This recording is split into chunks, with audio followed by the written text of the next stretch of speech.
yung bisita natin. Namaste. May gusto kayo na? Ako na. Here you go. Salamat, anak. So I guess all's well now? Actually, Tito, we're still in the process of fixing things. Pero, ito kasing si William, kinausap niya ako and he told me I should give people a second chance. Tulad ng second chance na binigay niyo sa akin, Dad. Thank you. Well, Chari, you know what? That's good to hear. I guess ibig sabihin nun, kasama na kayo sa entourage namin. Si Grace kasi gusto niya talaga na kayo ni Nina yung abay niya. Oo, Chari. Ikaw talaga ang gusto kong maging maid of honor eh. Oh. It's wonderful.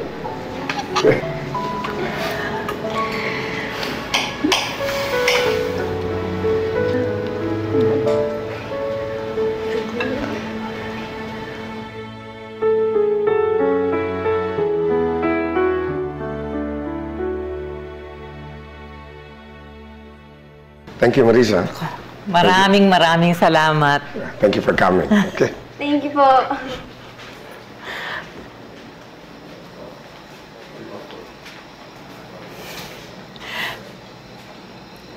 Chari, totoo ba yung sinabi mo kanina na handa ka na uli magsimula kasama namin? Aaminin ko na hindi siya magiging madali, pero subukan natin. Siguro naman, sasama ka na sa bahay, uuwi ka na sa bahay. O, kahit dalaw lang muna.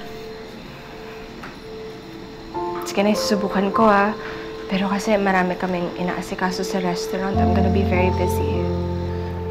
Kung gusto niyo, pwede niyong dalawin si Chari sa restaurant. Pwede, Ate Chari? Oo naman. Salamat. No problem. Hatid ko na ako kayo. Sige po. Come. Sige, Nay. Bye, Nina. Miss kita.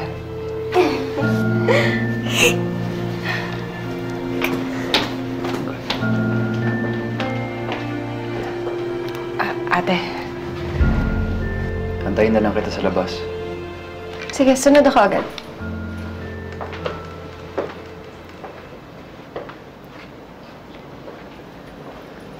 Chari. Thank you.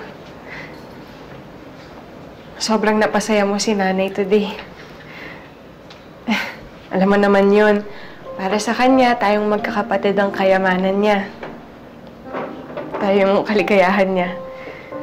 Thank you for giving us a second chance. I'm proud of you.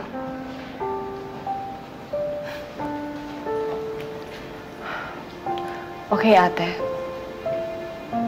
I'll try.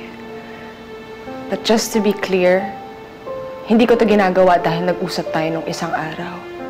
I'm doing this for myself and not for you. Na-realize ko lang na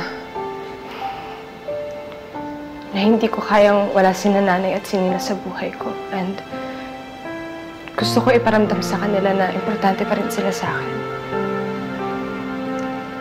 Salamat, Charlie. Pinubuksan mo na ulit ng puso mo sa amin. Alam mo, kahit gaano kalaki ang galit mo sa akin, hindi ako magsasawang sabihin sa'yo na mahal kita. At ako, naniniwala ako na darating din ang araw, malalampasan din natin lahat ng samaan ng loob natin.